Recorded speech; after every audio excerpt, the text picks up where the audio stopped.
Don't engage alone. We do this together.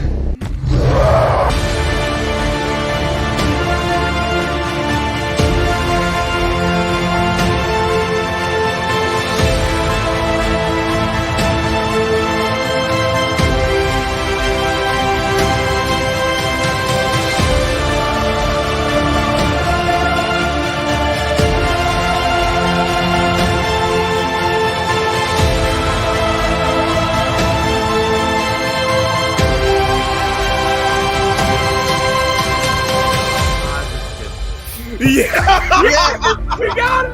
We got it. 52 booklets. Somebody clip this one. Welcome to Comics League Live. I'm Jared, and I'm here with Joe Sonntag. How you doing, brother? Good, man. Thanks for having me on. How are you doing? Anytime. I'm doing very well, by the way. So actually, here's something pretty interesting. You actually followed me like a long time ago on Twitter. So I was looking for someone to have on the show. So I'm like, hey, I got him right there. Nice. There you go. I like that. Yeah. I just actually subbed to your channel, by the way. I thought I was already subbed, but thank you. I really appreciate that. Oh, absolutely. Absolutely. Yeah. We're all trying to help grow each other's channels around here. So anything I can do to help, I'm definitely down. Awesome. So it's normally the way I do these interviews is I have like a couple of icebreakers. I normally ask people their first time coming on. So let's start with that. So what got you into comic books? I've said this story a bunch of different times, and I don't know if I change it every single time. Not that I'm meaning to, but it's just every time I think about it. I got into comics when I was 8, around the 8 years old. The time, and a lot of it was I'm homeschooled, so my mom. Hey, me too. Nice. There we go. I don't meet a lot of homeschooled people, so we're a rare breed, dude. I know. So like me and my brothers, we're taught by my mom, and a lot of times we would be taken to the library during the day when she'd be like looking for curriculum books and stuff of that nature, and we'd go to the kids section, and a lot of times in the kids section they had old comics, in the library, Spider-Man, Batman, all these comics, and they're always beat up, covers ripped off, pages missing or whatever. But I remember always gravitating to them because most likely just the art caught my eye. And just like the fantasy world of it, like when it just engulfed me, and like seeing these characters, especially Spider-Man. Spider-Man is the first character I really remember seeing and like falling in love with. There's something about his suit, whether it was the classic blue and red that just caught your eye, or the classic black costume that they had him into was just amazing. So I would gravitate to the comics in there, and then eventually I think Mom bought some of the comics from the library. So my very first comics were always these hand-me-down, used, ripped to shreds books. And at the time, I didn't know there was an actual industry where people were making these books on a regular basis. I ended up meeting one of my early friends a couple years later. I'd say probably right around 10 years old. And his name, oddly enough, was Joe.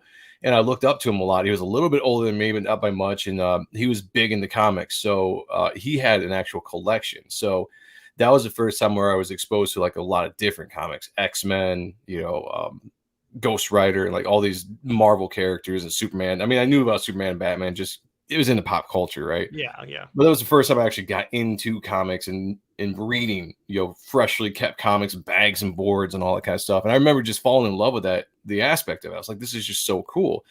I wanted to be, part of that as much as possible. So then I started collecting comics. What was cool about Joe is he was actually an artist himself. This is before I was actually drawing. Like I dabbled around, just like kids do, sketching and just, I enjoyed doing it, but I never really thought about it before. And this was a kid that actually was drawing comics, or just drawing comic book characters. He had the book, How to Draw the Marvel Way, and so he actually has some cool form to it. And he was drawing all these cool characters I was seeing in the books. And again, like I said, he was highly influential on me. And so I really started going from that point, trying to draw like this dude. And I quickly found out that I had a talent for it, like just a natural talent for just being able to recreate the things that I was seeing, even at a young age. And I remember he kind of got out of comics, got out of drawing not too long after that. And I stuck with it because it's like once I fell in love with it, I could not fall in love with it. Even as I was growing up, 12, 13, 14, like I was still growing in the love of comics and drawing. And that just kind of continued most of my life. And, you know, until now, like I spent a little time in music in my 20s, doing independent touring and stuff like that. But the comic medium, as far as art, has always been in my blood. Even though I've been in and out of collecting books over the industry or over the years. I mean, the industry has been up and down.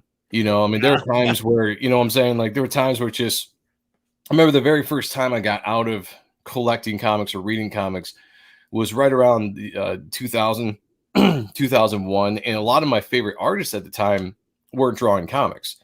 You know, like McFarlane had long been done. You know, Silvestri was doing stuff here or there. Jim Lee was kind of like on this kind of long hiatus of not drawing. Liefeld was taking a couple years off right around that period of time as well. And so it kind of, I wasn't seeing the guy. I loved plenty of the guys that were coming up in the 90s, but just like it allowed me to just kind of step back for a little bit. And I did, and did, you know, like my music thing and everything. And then eventually I would always be drawn back to comics because I just get the itch one day and I'd be like, yeah, go to the comic book store. I haven't been there in a few years. You know, I just want to see what's on the shelves. And I'd walk in there and I'd always see something really cool, you know, and I'd just be like, oh, cool. You know, like David Finch, you know, I'd pick something up off the shelf and, you know, Michael Turner, it would pull me back into reading comics because of these artists and stuff. So, you know, basically, you know, long story short, I guess that's how I got into comics. Pretty much nothing special, just, you know, came into it as a kid and just fell in love right off the bat with the medium of comic book art. You know, like it's one of the best escapisms, I think. Oh yeah. You know, it's I explain this like it's the perfect blend of like movies and books. Because people that really get into reading novels are great because you get to live in your imagination and, you know, it's expansive for everything you're reading and what you see. And I understand that as well. Watching a movie with great special effects is fun because you just get to sit there and enjoy it. Comic books allows you to do both, you know, because you have the basis of the art that you can take, but you can also use your imagination takes that. And anybody that probably reads comics, but at least this is the way I do it. Maybe I'm just weird. I don't know. But when I look at a comic, yeah, there's the comic book art, but it always expands. It's almost like I can see the scene moving, like it's alive, even though it's just a 2D printed drawn picture. Like I can feel it. I can feel like it's an actual scene. It's one of the best escapisms, I think, pop culture entertainment that we have in this country, you know, probably in the world, honestly, in my opinion.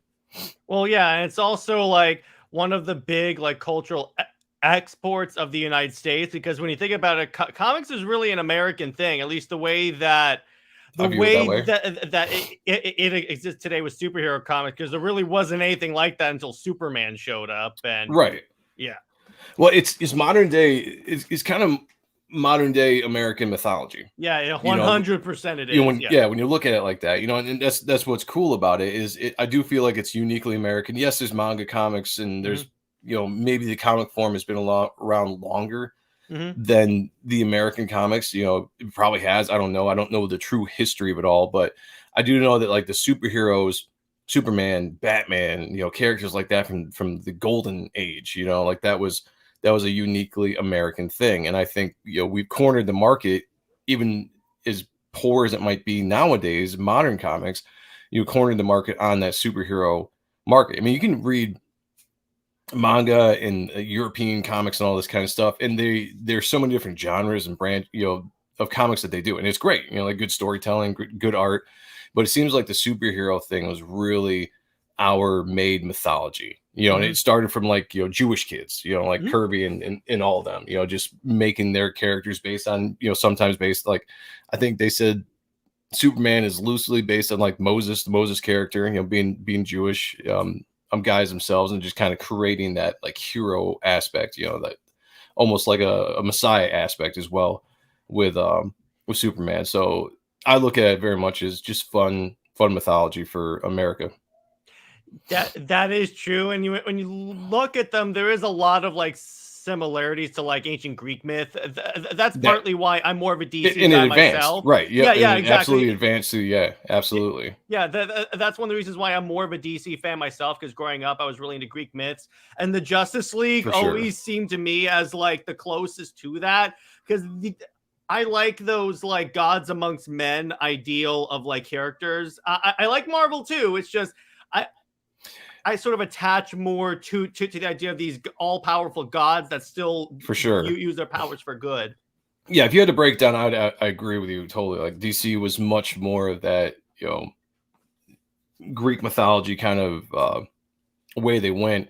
Marvel was a little bit more grounded, and that was what was cool. Obviously, I'm not old enough to remember when the books were coming up back in that day. I was only born in the '80s, but what was cool is that you had two separate companies doing two separate things. So if you wanted the kind of godlike power characters, mythology wise, supernatural to an extent, you had DC, and if you want a little bit more grounded characters based off like science, like getting their powers from some kind of science experiments or, botched experiments, then you had Marvel, and Marvel was grounded in the real world. DC was grounded in like this fantasy world of, made up cities like Gotham and Metropolis. So it really, I think, through the two companies allowed you to have a wide variety of worlds, fantasy worlds to escape into, like competition breeds the best, like if you get two guys competing, two to three companies competing all the time, then you're going to get the best out of both companies. And I think that's the best policy. I think once one person gets too dominant for too long, it's going to suck because they have nobody pushing them. There's nobody threatening their place, so they don't have to do anything out of the ordinary to really pull in new readers. They just kind of get lazy on their laurels, so to speak. And Marvel's more human, while DC strives to be more of the ideal of what a hero is supposed to be. And Movie Theater also asked, what type of genre do you like the most? Even within superheroes, there's like magic or science, and do you do commissions as well? I do commissions. Yes, I do. I actually am going to be opening up a commission list pretty soon here, and I'm going to take limited spots. So pay attention to my Twitter, and I'll make the announcement when I do that. And it's basically first come, first serve. When the spots are filled, then I have to close it down because I don't have so much time to do so many commissions. But as far as the different genres, like I've always loved the superhero overall genre is my favorite. Like I don't get into a lot of like westerns or whatever, or stuff like that. Like even though The Walking Dead was cool, I never really got into it. Even though I like zombies, I like the horror aspect. I was never big into those kind of comic books because what I liked was the superhero feel of a comic book. I liked watching good versus evil characters with powers throwing down against each other, massive fights, awesome art. Within the superhero genre, I like it all, man. I like sci-fi. I like the horror, like fantasy elements. Within my book, I touch on a lot of the different genres, all within that in my book, because it's just basically what I love. So, I love the dark anti-heroes like Spawn and Ghost Rider and the Darkness. I love the Golden Boy heroes like Superman and Captain America as well. So just as long as you have really good art and cool character design, I'm there. As long as the story can be compelling, I'm more into the art than I am to the story, and I try to make that known to anybody that I talk to. I follow artists around more than I do follow characters, but if an artist that I love is working on a character I love, like that's the plus, because then you have just fantastic art and you have a compelling story to really get into. And the 90s to me was chock full of that stuff. And I grew up, I was a teenager in the 90s. So I just recently started getting into a lot of 90s comics, and I'm like, well, this is explosive in terms of the arts and stuff. And the closest we had to that was like that Batman and Joker book that Silvestri did, because that felt very much like that. And I mentioned that also because today I was watching your art breakdown of that series, fantastic series, by the way. Thank you. But it was like, when I'm reading that, and I'm like, first off, Silvestri on Batman, that just makes sense, like on so many levels. Yeah. Then when you look at that book, I'm just like, I miss this time, because here's my problem with modern comics is that this will sound crude, but the characters aren't drawn like attractive, if you will. It's like I was having a conversation with a buddy of mine. I miss when Wonder Woman was drawn sexy. Absolutely. Because I'm like, here's the thing. Yes, there are female writers of comic books, but predominantly who reads comic books? Predominantly, it's men, you know, ages 14, 24 on up, you know, that really fall in love with comics. But even that, you know, like Kayla, one of my co-hosts on my Tuesday show, Appreciating Comic Book Art Live, she writes for me in my company as well, and she's a female writer, but she is also somebody that loves and respects the idea of attractive, sexy people, and within that is women. You know, in any kind of entertainment, whether it's, you know, TV or music, you know, you want to be attracted to the people that you see. If you're watching a movie, you want generally good looking people, and it's not, you know, that's just what it is. You want a good looking hero because you kind of project yourself as wanting to be that person in that movie. You know, as you're watching it, you're kind of just like, you know, I could be that, you know, that badass. You know, I could be Schwarzenegger or whatever. You know, like I want to be that muscle bound, you know, character that kicks everybody's ass. And then you also want to see them interact with like the sexy women. It's the same thing with comics. Attractive people are going to be the best in any form of art.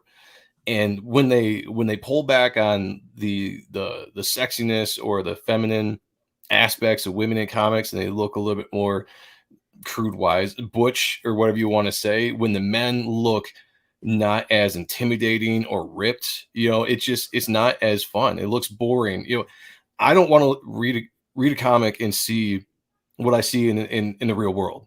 You know, that's not what I read comics. I want to read comics. I want to see bigger than life characters, bigger than life, you know, just bodies, you know, muscular, you know, all that kind of stuff, you know, sexy women, positioned weird. I don't care. You know, just make it look cool and give me that fantasy, because I see enough of just ordinary people every day in my life, including myself. And I don't want to see that, you know, when I read a comic.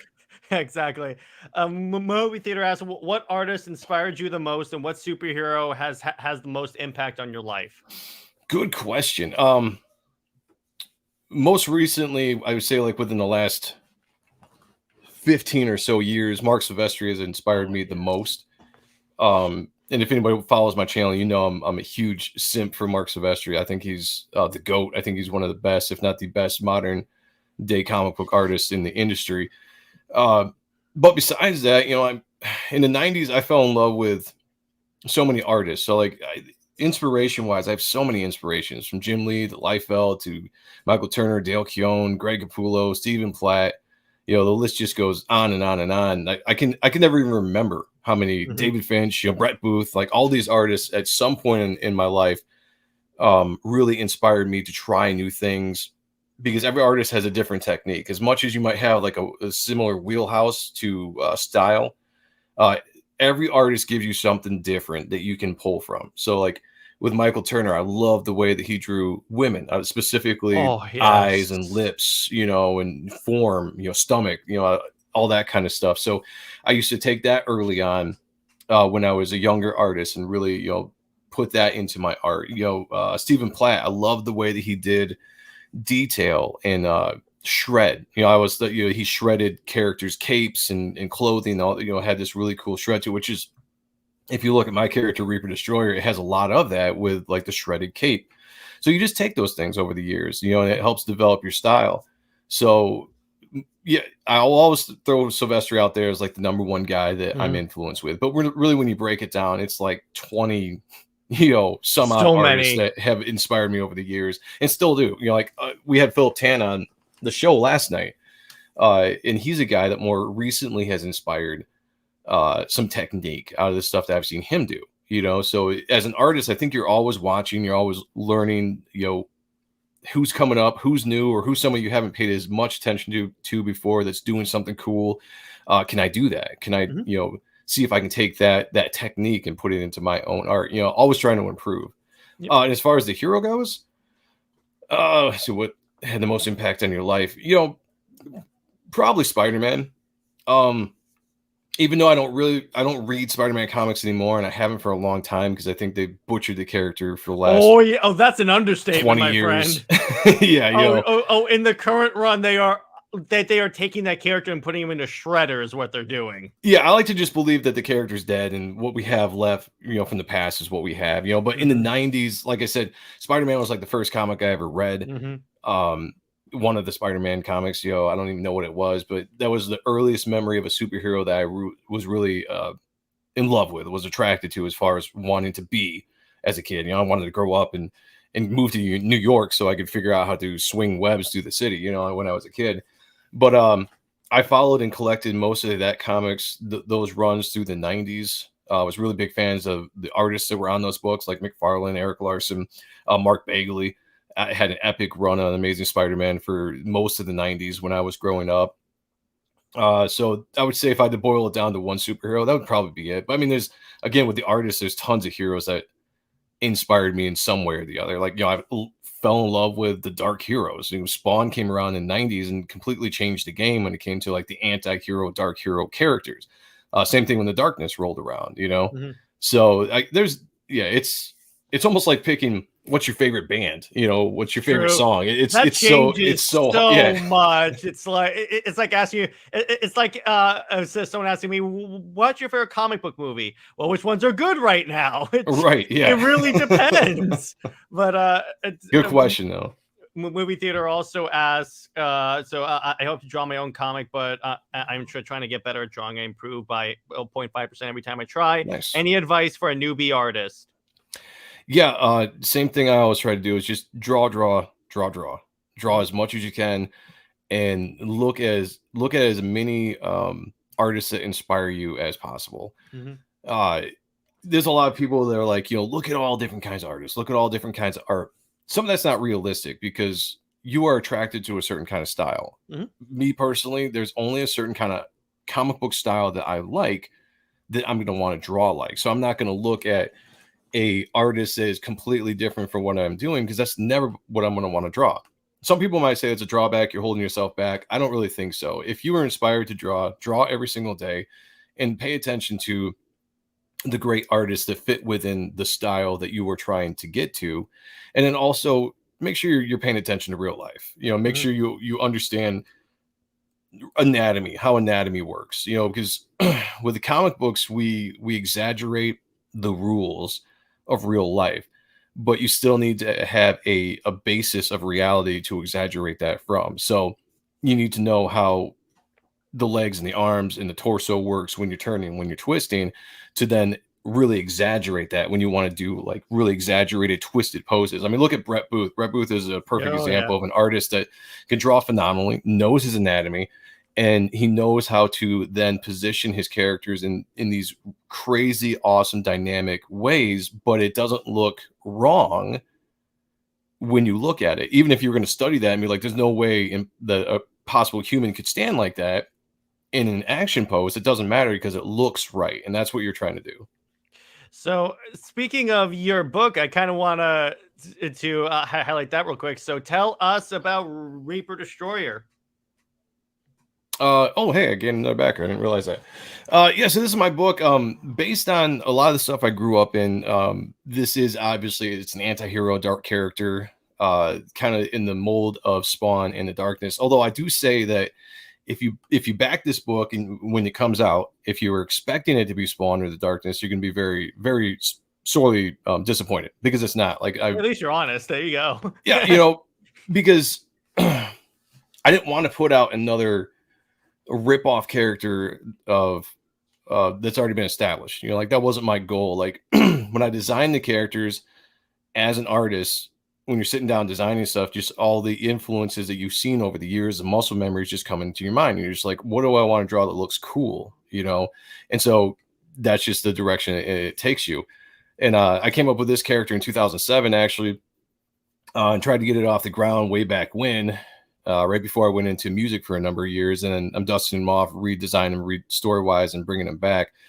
But it's just it's a book that's shrouded in mystery. So there's a lot of mystery when you read this book. So I can't dive too much into what's going on current day in the book. But it's basically about a guy that's been trapped and imprisoned in this supernatural suit of armor.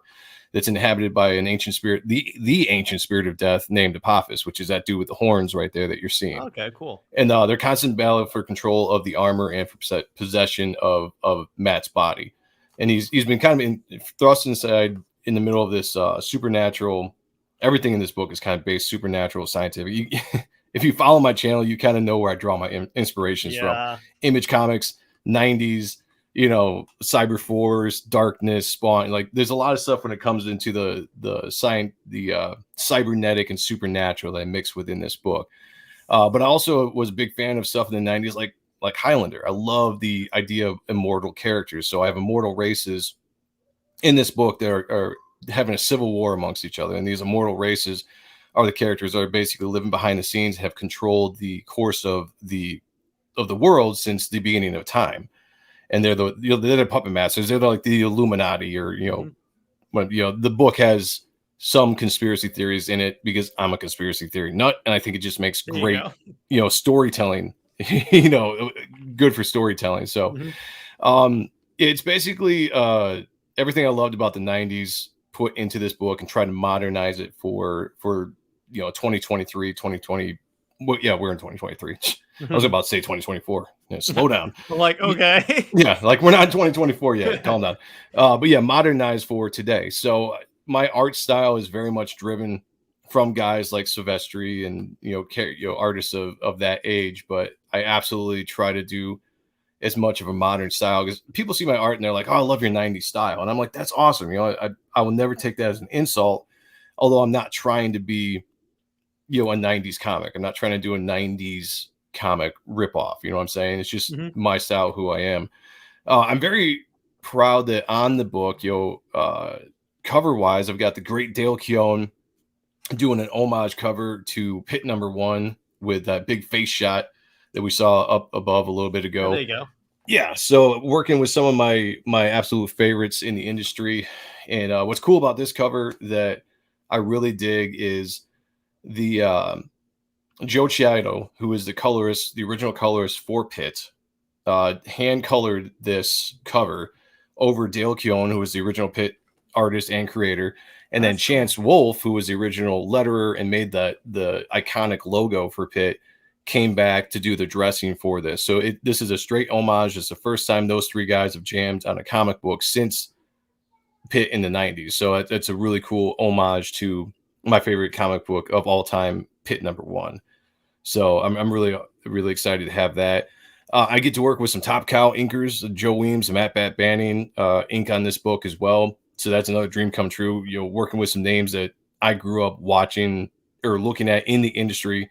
You know, I always wanted to work for Top Cow. I always wanted to work for Image when I was a kid. And to actually be able to work with some of these guys now as an adult is awesome. So this book is really basically my effort to work with as many people that I always wanted to in the industry as possible on my own character, on my own story. But yeah, it's gonna be fun. It's action. You know, it's an action book. I've always thought that sometimes books can get too, not that this doesn't have story to it. This got actually a lot of story. Like I'm big into world building. I love world building, like Tolkien. You know, this book spans from the beginning of time to the end of time. I'll just say that in what we're dealing with, characters that we're dealing with. So there's many different ways and direction that you can go. You know, characters you can get into, past and future. So I mean, it's fun how I set that up within the characters, even though it does take place in a modern day setting. There's just so many different elements. And another thing why it's shrouded in some mystery. Like, I want you as the reader to be learning the mystery as the character does throughout the book. You know, so it's hard for me to talk too much about the first book because I feel like I'm going to give away spoilers, and you're going to read it and be like, "Oh, that dude already told me everything that happens in the first issue." You know, it's all good. But I like when writers do that, because when you read like when you have the complete story, like at the end of this, and you read through it all the way from the very beginning, and it starts to like, you essentially are more hyper aware of like all the little hints of the overall plot that you put in there. Yes, there is that like mind blowing moment where we're like, oh, that's where that came from. You know, as a writer and developing more as a writer, when I write, I write kind of more like a movie or like a TV series. Mhm. And the thing that really gets me into a new series that I'm getting into watch is that first episode. Yeah. You know, what can you do to show me a little bit of the story, just enough to get me intrigued and wanting to come back for episode 2, you know? And in that, are you giving me some really cool action or really cool stuff to really sink my teeth into as a viewer and just to sit back and be like, man, this is really awesome. So my philosophy is the exact same thing way when I write. I want to give you some really cool, spectacular art, some very fun action, and then just enough of the story to really sink you into being invested in it, so you will come back for issue 2 to see where we go. And this is very much a serialized book. You know, like a lot of creators nowadays do graphic novels. You know, they'll do like one and done stories and just get the book out. I want to create a comic, so I mean, this is a comic book in the truest sense. Like, I have enough stories in my head to do 25 issues right now, and way beyond that, but just concept wise of what I want to do now in this universe for 25 issues, where we're going to start, how that's going to lead to the next story arc, so on and so forth. And it all starts with the first issue. So I think this is going to be something that's going to be really fun. You're going to get it, you're going to read it, and hopefully you're going to be like, damn it, like I want the next one, like right now, you know? Mm-hmm. So it's going to be fun. There's a lot of aspects in this, a lot to kind of dissect. And I always kind of want to leave people guessing. Is this really what it is? You know, is this really the direction that we're going? You know, and twists and turns. That's really what this book is. Like I said, you're going to read it and you're going to be like, this isn't Spawn, this isn't Darkness, but it's something really super fucking cool. I'm so excited. So let me ask you this: who is your favorite like superhero? And you can go with like Image and stuff. So if it was Image, would you say like Spawn? Oh man, it's so hard because growing up, Image was my company. Like, yeah, I got in through Marvel, and DC was always there. But when Image started, they had all my favorite artists started that company, so I was right off the bat into it. And then within that, they created so many cool characters that I thought revolutionized the '90s and just gave us new, edgy, hip characters. So within that, man, it's hard. Like, Spawn was awesome. You know, obviously, it just character design wise, story wise, everything about it was just so awesome, and it was a reason why that was the number one independent comic for years. You know, in the sales charts. I loved, you know, characters like Wildcats and Youngblood. You know, like those new team kind of characters that were kind of X-Men-esque, but not. You know, like Pitt. Pitt was one of my all-time favorite characters when Dale Keown came out with him in it was 92, I think, that issue 1 came out. In that, he was one of my favorite characters for the longest time. Just the design was so cool because it was like more badass Incredible Hulk, you know, with claws, you know, and big fangs, and had that biker look with the long hair and the chains and all that stuff. So it's hard, man. Like we were talking about earlier, it could change with the minute, depending on what mood I'm in, you know. But definitely Spawn and Pitt were two of my favorites, still are. You know, even if I don't really read a lot of the current day Spawn comics, that first 100 issues run that they did was starting out with McFarlane and then Capullo taking over the majority of the rest of the run, was still some of my favorite art and favorite characters in that 90s period. I mean, I remember going to the store and just seeing those books on the shelves and looking through them, like the first time you get to look through. There's always something just like magical is the wrong word, you know, but there was just something about those books that pulled you in. Like the art, they were clicking on all cylinders, colors and everything like that. The book just looked fantastic. So that will always be up there with one of my favorites. And again, like I said, Pitt.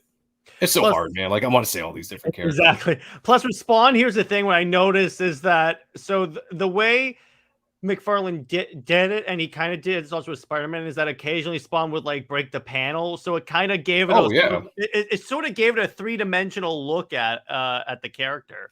What was great about the artists in the early '90s, like McFarlane, Lee, Liefeld, Silvestri, Larson, all those guys, basically the guys that went in and started Image, is that they would do the non-traditional page and panel layouts, which for a newcomer at the time, because I would have only been 10 years old when Image started, seeing that kind of stuff, I just thought that's the way comic books should look, you know. And to me, when you break a panel, yeah, it gives you a 3D look, but also gives you that feeling of explosiveness and energy and just power, you know, like they aren't confined to the panel, you know, like it's so much more dynamic to see a character's arm break out of the panel, or have the character completely outside of the panel, you know, and then the panel is like a smaller panel behind them, but you know he's in that scene. But dynamically wise, it looks amazing, you know, and it allows you to draw the characters in a bigger way as well. You know, instead of confining yourself to this small panel, you can be like, well, yeah, I could do that, but what are people here to see? What are they paying to see? They want to see Spawn. They want to see him jumping. They want to see that cape going all over the place. So I'm just gonna, you know, break the barriers and put them outside the panel. You know, it's, to me, that's comic book storytelling, and that's what I love. Like I get bored to death of the grid paneling, where everything is just like, give me like 6 grid, 7 grid pages with everything within those panels. It's all condensed, along with the word bubbles, and you miss a lot of like the really cool detail because everything is like so small. Yeah, you know, I like bigger, you know, as a reader, as an artist as well, but as a reader, I like to open up the book and I like to see variations in sizes of panels and characters. I like big splashy pages. I like double page spreads, splash pages, and just in your face action. To me, that's, again, I'm an action oriented guy. I like action movies, you know, I like action comics. And I remember, who was the director for Lethal Weapon? I can't remember. Was it Rich? I don't remember. Oh, what's it, guys? Anyway, I'm blanking on his name real quick. I read an article once where he was talking about like his philosophy in doing an action movie was give the audience some action related scene every 10 minutes in the movie. Yeah. You know, whatever that might be. It could be some big scene, big car chase, could be just like a real quick scuffle, you know, here or there. But you keep that going and you keep you keep it entertaining. You keep the action in there. And that's kind of my philosophy in doing comics and what I look for when I'm reading comics. Like, if you're going to give me a character that's going to be fighting other characters or demons or monsters or whatever, give that to me. You know, sprinkle in the story, you know, but it doesn't have to be Shakespeare. It doesn't have to, you know, reinvent the wheel. Just give me a fun story, and then make sure that why I'm buying this particular comic is because of the action. And I try to, like, I pitch my book, like my book is an action book. Like, it's got a really good story, a compelling story, a mystery to it. But I'm very much into the action. You're not going to go pages and pages and pages of 2 characters sitting at a table talking about their feelings. You know, it's just not going to happen. You know, you'll get pages and pages and pages of a good fight scene as it has something to do with the overall, you know, plot going forward. So, oh, dude, I can't even tell you how many times I pick up a modern DC book today, and it's like people just sitting around talking. Yeah, I'm just like, it's boring. I'm reading a Superman book. Can he punch something? Exactly. Like, is he going to do something, you know, at all cool? My other pet peeve is that there are certain writers that will put so much text that the speech bubble covers up the art. Yeah. And I'm like, I don't want I want to see the art. You're only half the team. Come on, dude. Yeah, you know, some of that is on the artist sometimes to make sure there's enough room for the script if they know it's going to be a script heavy scene.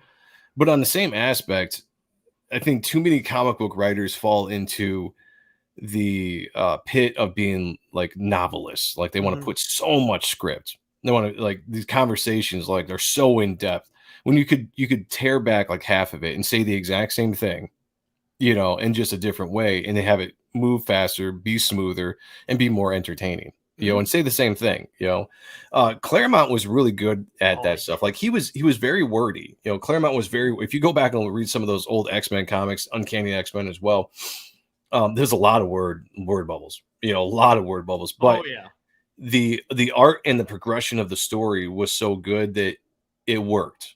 You know, like, it was not really boring. You had a lot of reading here or there, but the story was good. It was progressing. It was pulling you through what he was trying to tell you, the emotions you were trying to experience, and the character development.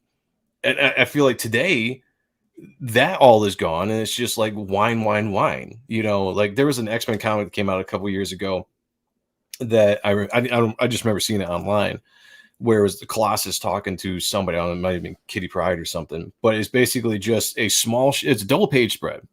And it's a small shot of them on the bottom of this double page spread, and the rest of this giant negative space is their conversation between the two of them. And it's just, I'm like, what are you doing? Like, that is completely not necessary. Take you right out of the story. You spend so much time reading with no progression image wise that's keeping you like excited about the book. You know, like it's that I don't understand. To me, that's not comic books. A double page spread should be reserved for when you need like an epic action shot, maybe a team shot, like a team arrives for a fight. They're all assembled, and you want to like basically show off how badass they are. But a double page spread for a conversation, I'm sorry, that's just excessive. It's like, it didn't make any sense, because you're right. Like there's within storytelling, sequential storytelling, as an artist and just even a writer, you want to make sure that you're reserving the splash page and the double page spreads for impactful scenes. You know, whether you're showing off a new character for the first time, you want that full body shot, or you just want something just big in your face. The double page spread should be something epic, you know, just like something just really awesome and epic. And to bastardize that for a conversation, like it's just modern day writers, I don't think understand the medium of comic books. Is what it comes down to. Not like the classic writers back in the day, and really probably since maybe the early 2000s. I would say it's really fallen off as far as writers that know how to write for a comic book audience. Well, it's like it's to go back to what we were talking about the 90s, because I have like an omni of like the first like 50 issues, I think, of Spawn, and it's like he follows those rules. He's like, the dialogue is short and to the point, and when there's a double page spread, it's not a conversation. It's like some epic, like it's probably 90% of that double page spread, by the way, is taken up by Spawn's cape, but I'm not complaining because that thing looks amazing. Right, exactly. Dynamics. It's all about dynamics and visual. You know, like Sean and I, Sean's my co-host, one of my co-hosts, but my co-host on the Wednesday show that I do. We live by the rule of cool. You know, it sounds cheesy, but that's really what it is. Just make something look cool. I'm not going to sit here and analyze every single thing that an artist draws and try to find error here and blah, blah, blah. Like a lot of modern day, art snobs do. Just make something cool. I don't care if it's a double page spread and half the double page is Spawn's cape, as long as it looks cool. As long as you're looking at this image and that is an awesome pose. You know, like character design is amazing. I could just look at this. I could put this on my wall and just look at it. Yeah, exactly. Exactly. It's like, and I feel like a lot of writers have forgotten what comic books are supposed to be, because they like 100% are too focused on like every like perfect detail and not like having anything look like a really kick-ass superhero, because you're writing superhero comics. Yeah. Well, the problem with modern day, and it's been well documented, you know, there's the DEI stuff where, you know, you got to check boxes and you got to, you know, do all this stuff to appease someone that's not even comic book fans. And then you have a bunch of artists that are really trying to get a job in a different medium. You know, they go to writers. They go to comics and they write stories so they can pitch something to like Netflix or to movies, and they want to advance to that. That's really what they want to do. And they don't really handle comic books in the love. You can tell when somebody doesn't really love comics. They're just telling stories. It's paycheck. It's hopefully an advancement to get somewhere else. They come in, they do their thing. It's usually shit. They inject a lot of themselves into the characters. And that's another thing that a lot of people get upset, because you have these characters. Some are 70 years old. You know, as far as history goes, they've established who these characters are, how they act in certain situations, you know, how they handle stuff. And you come in as a modern day writer and want to kind of infuse your modern day feel on everything, you know, and you want to put that into the characters, and you completely change the characters up. And the reader that's been with them for years will be like, this is not how the character would act. Like this is not the character anymore. You know, and that you see that throughout the landscape of comics. Mainstream media or mainstream comic books have all done that. Like they completely have ruined characters like Superman and Batman, Spider-Man. We talked about it earlier. Oh, Just yes. completely, the core of these characters have been torn down because these writers want to come in and deconstruct a character for some reason, you know, and infuse the modern day sensibilities into these characters are all created by, you know, straight white men in the past, basically. Which is a lie, but one Yeah. of the thing. So I was on Nerdette's newsstand a little while ago, and one of the things that I said is, "Here's how I define woke," because I feel like that's like a term that's been that's lost its definition because it keeps being thrown up at this other stuff. I said when a writer comes in and to echo what you were saying, and they put their politics on a character who would fundamentally disagree with their politics. Like there was a Right. Batman issue, you probably saw it on the news or anything like that, where he's like flying through Gotham and there's like looting going on, and he just goes the other direction and goes, "Oh, they have insurance." And I'm like, Yeah. wait a second. I'm Right. pretty sure Batman has a very extreme view on any type of crime. That's it. That is exactly it. Like that's one of the best examples right there of not knowing what the character is, what the character represents, you know.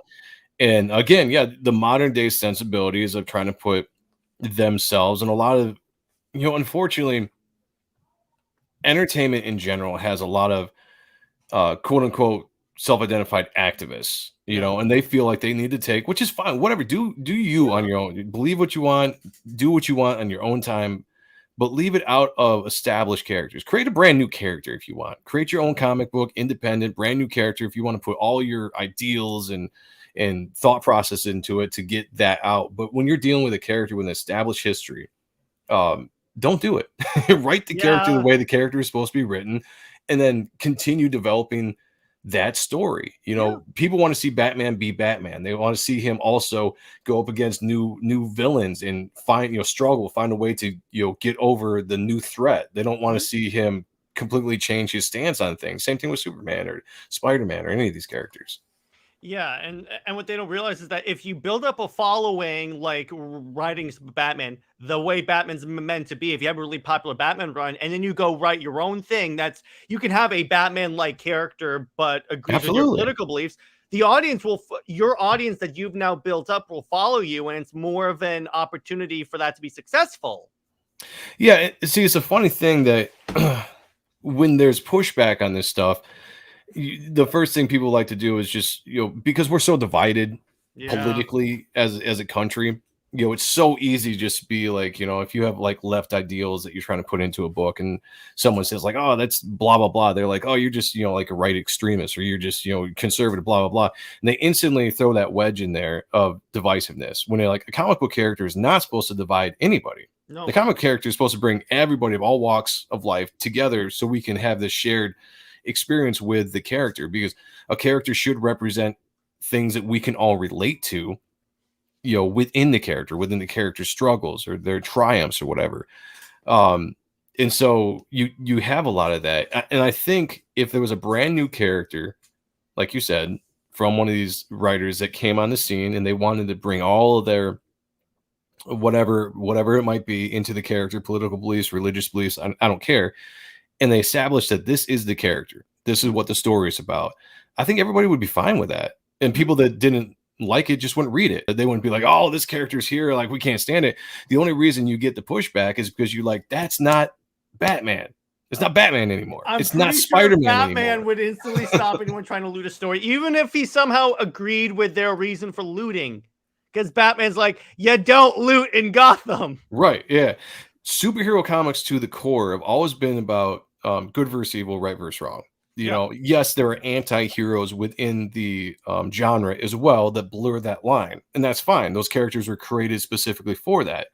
But the actual heroes, the classic ones, Batman, Superman, Spider-Man, these characters they stood for something, and they should always stand for something. Yeah. Those should always be those characters that stand. You don't need to deconstruct them. You don't need to have them change their thought process after 70 years of doing the same thing the same way. Like, those characters should be the shiny example of characters. That's why you create new characters, you know? And that's another thing with the industry. They don't create new characters anymore. No. Not really, you know, not to, like, the 90s was a boom of new characters being created, and characters are still around and made an impact. And for some reason now it's just like, when we create a new character, it's just like they're side characters, and we try to push them real hard, whether the audience likes them or not. Nobody is like, hey, here's a new Deadpool, or here's Pitt, or here's Spawn, or here's these characters now in 2023. You don't get that, and that boggles my mind as well. Yeah, particularly in such a superhero like focused society as we have today in terms of like pop culture. Because if ever there was a time to start making superhero content, it is today. Because, like it or not, the MCU has done a lot to actually, like, I guess, mainstreamize or like normalize superhero content. Yeah, well, and I would say the creating the new characters, it's almost like they just want to stick with what's worked, right? They don't want to take that risk anymore to potentially make a new character. It's almost like the same thing when people talk about like race swapping characters, right? You take a classically white character and make a black version of the character, and they come out themselves and say like, well, we didn't want to take a chance of making an original black character because we don't think they would be as successful as making a black version of this white character, which to me is very demeaning. It's racist. That's very racist. It's completely racist and demeaning to to the black community to say that wouldn't succeed, and it's false. So many black characters were created in the 90s that were awesome. Hey, Jon Stewart was created before the 90s, and he's like one of the top Green Lanterns. Exactly. 70s, 80s, 90s. I mean, I have arguments with people all the time, but like, look, when I was growing up, I remember so many awesome black characters, and I was a white kid, and I never thought anything about it, except that this was an awesome character. Spawn was black. I didn't care. They didn't the longest time, I didn't know who Hal Jordan was because I was watching the Justice League animated show. Right, I could care less. Yeah, exactly. Good characters are always going to sell. But for some reason, they don't want to do that anymore, which is why I really think that independent comic books today have a leg up on the industry, because you are having a lot of cool new characters being created, character designs as well. A lot of talent out in the independent scene right now, just putting out comics and really able to push back or at least give an alternative. You're never going to compete with Marvel and DC. It's a juggernaut. They're too big. They're too established. But you can give an alternative to anybody that might be disenfranchised and looking for something new. Go to the indie scenes, go to crowdfunding, look at some of the stuff that's out there. Yes, we don't have the budget and the ability to mass produce like the big companies do, and our books take longer to come out and they're more expensive because they're crowdfunded, because it's us and who are helping put the book out. But you might find more of your love for comics re-sparked in the independent scene than you are constantly still going to the store, spending money on stuff that you are just disappointed in, hoping that one day it's going to get better. Because unfortunately, I don't think it's going to get any better. It's just, I feel like we're going to be on this for right now. No, it doesn't look like that. Yeah, I think it's going to last for a while, even though there's more pushback. I think that's just the way it is. Like your favorite heroes, if they've been ruined for you, they're probably going to stay ruined. Like I said, I don't read Spider-Man comics anymore because it will piss me off. So I don't. I just read I read my back issues, and that's it. I just try not to pay attention to anything that's going on. So I'm just like, whatever. Most of this is back issues, so I'm like, it's all the good stuff. On my channel, I really push the fact that I really try to look at stuff from the 90s or early 2000s and farther back, because that's when I really got into comics, and where I want to let people know, like, hey, if you're new to comics and you're already frustrated, there are so many awesome back issues. Jump in the back issues. Some of the best periods of comics of all time. All time. Get in there, get in the 90s, the 80s. Some awesome storytelling, big events. I mean, the big events started in the 80s, but the 90s had some amazing big events all across Marvel, DC, even Image Comics had big events as well. So it's still alive and kicking. They're still alive. So 2 more questions that we'll wrap up. So my buddy Daniel is asking, all right, so there's a common like debate on this channel, because I can't stand the character of Lois Lane. And I got heat, my friend, when I published a video. I labeled it Lois Lane is useless modern day, because here's my problem. The way a lot of modern writers write her today is that she is a damsel in distress, which I get that, but there is zero stakes in it, because I'm reading a Superman comic and I know he's going to save Lois Lane, which I get that's part of like their thing. but it just gets boring after a while. So what I said, he works better with someone like Wonder Woman. So what are your thoughts on like him with Wonder Woman as opposed to Lois? Personally, I'd be fine with it. I think they should have killed Lois a long time ago. Thank you. Thank you. Not because I dislike the character, but I think that when I tune in, and this is just me personally as a reader, so I'm not trying, you know, if people out there love Lois Lane and that dynamic, great. You know, I'm not saying it's bad, but when I read a comic book, I'm reading for Superman. I want to see Superman adventures. I'm not so much interested in the Clark Kent, Lois Lane relationship dynamic. I'm just not, you know, like this personally. I think they should have killed her off a long time ago and not gone the route that a lot of people have written, you know, Elseworld stories of Superman going evil or something. Because that wouldn't happen. Right. It wouldn't happen. It would be something he would have to get over. And it would be a life-changing, much like Gwen Stacy dying, right? Yeah. You would treat it just like Gwen Stacy dying, and you move on.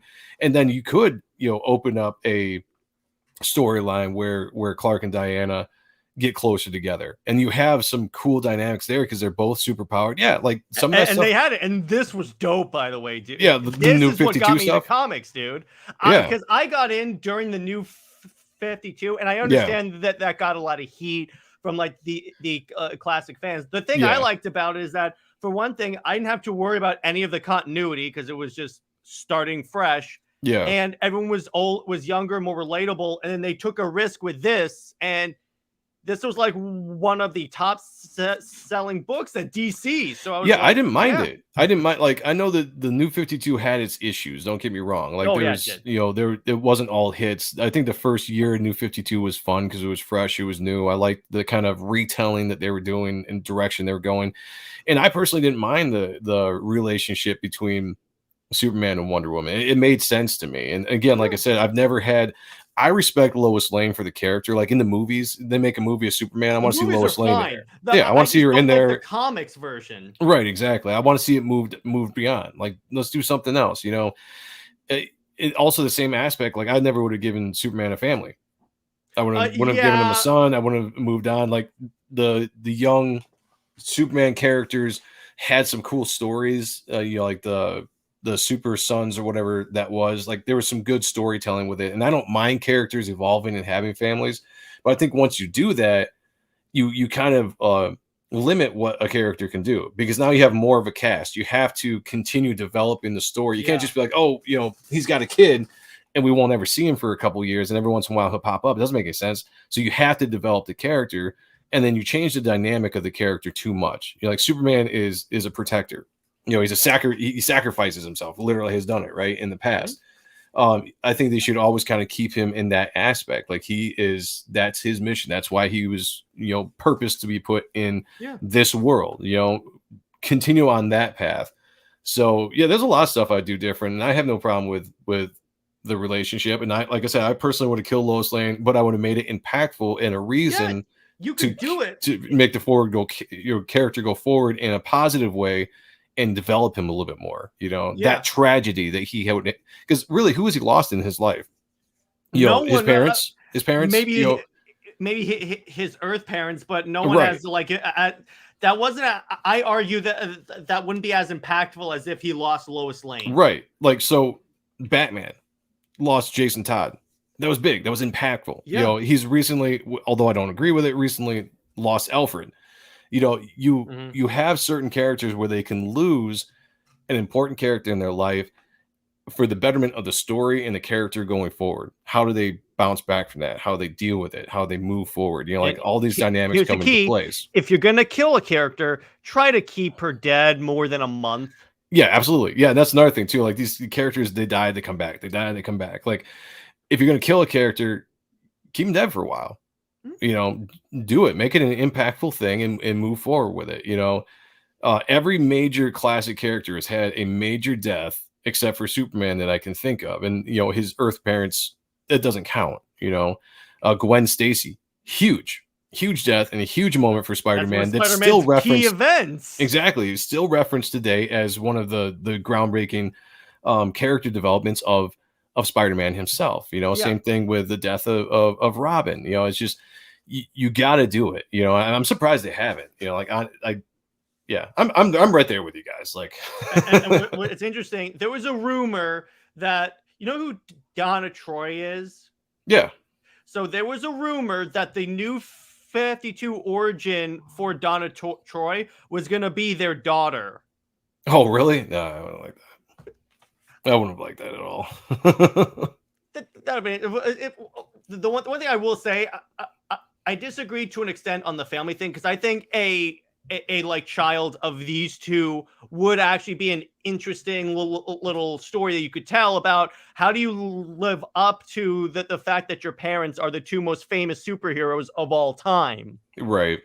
And you could sort of fandangle a great story in there, but yeah, and with Lois, they've told every story they can tell with Lois Lane, so it just gets boring after a while, and comics should never be boring. Right, exactly. And if they are, do something to make them interesting again, you know. Mm-hmm.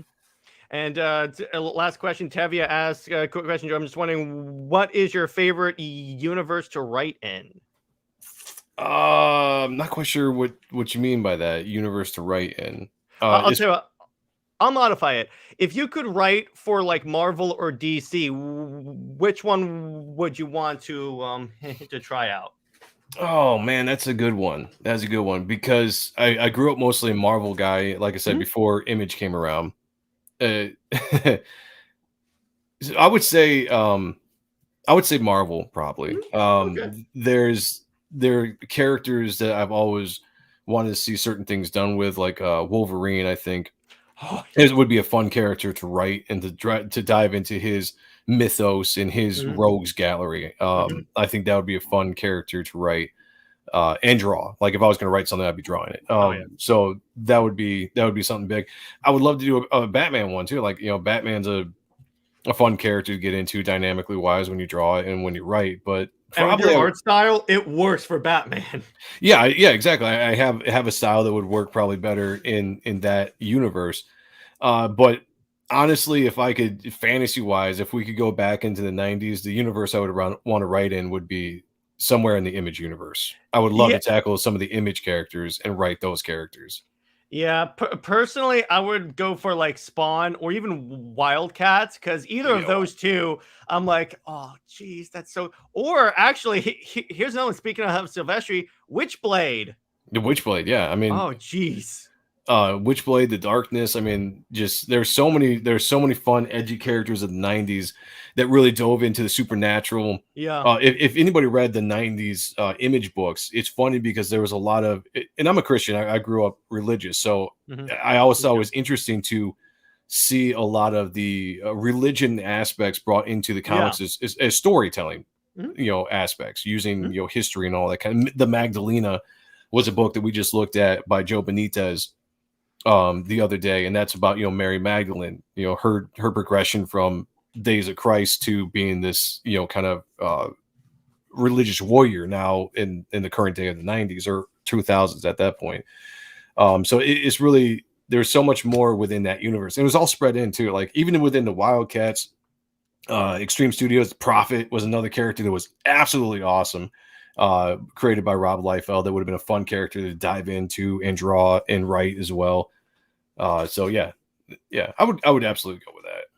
Yeah, me too, because that's where I just recently started really getting into the early 90s Image books, because a lot of them I find for cheap at my LCS. Oh yeah, so many were printed. Yeah, I'm checking those out, and I'm like, yeah, this is pretty freaking 100%. When I think of a comic book, if I ever had to like explain to someone what a comic book is, I would just hand them a copy of any of the Image books from that period. Me too. That's it. Me too. Just look at this. This is what a comic book is. The thing that made Image so great is it started placating to the older audience. You know, so you have Marvel, DC, which I always say were like PG-13 at the most, right? And then Image comes along, and Image was heavy PG-13R.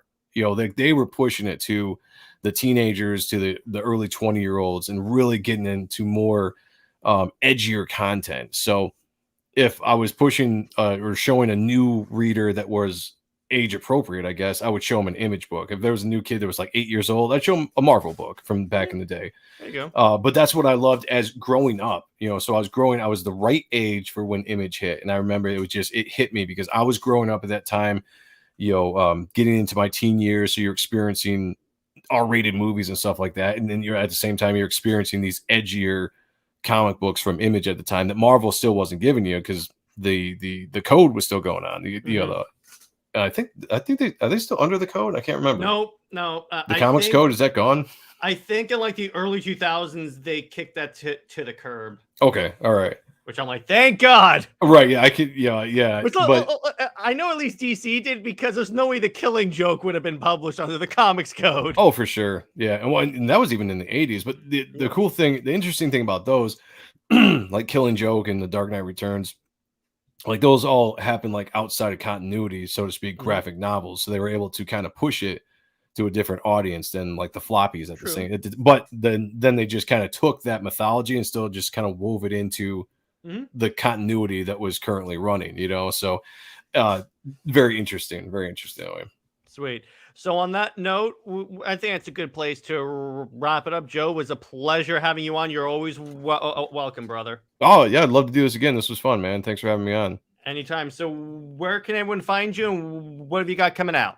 You can find me on Twitter, Facebook, Instagram. Mostly I'm on, X now, I guess is what it's called. Yeah.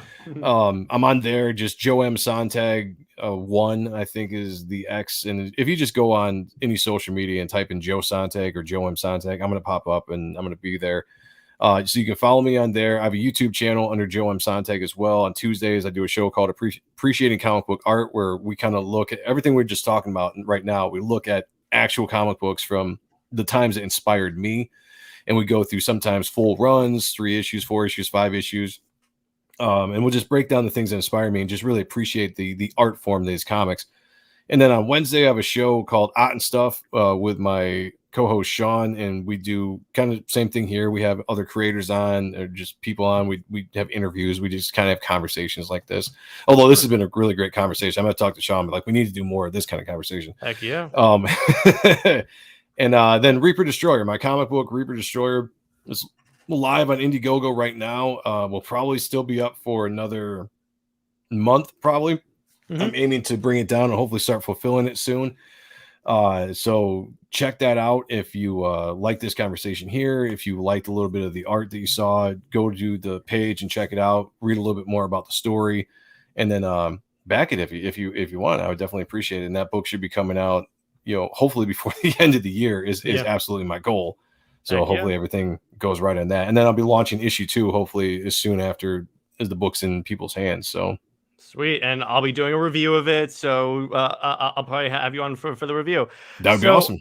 Heck yeah. On that note, everyone stay heroic, and I will see you in the next one. Thanks. Bye-bye.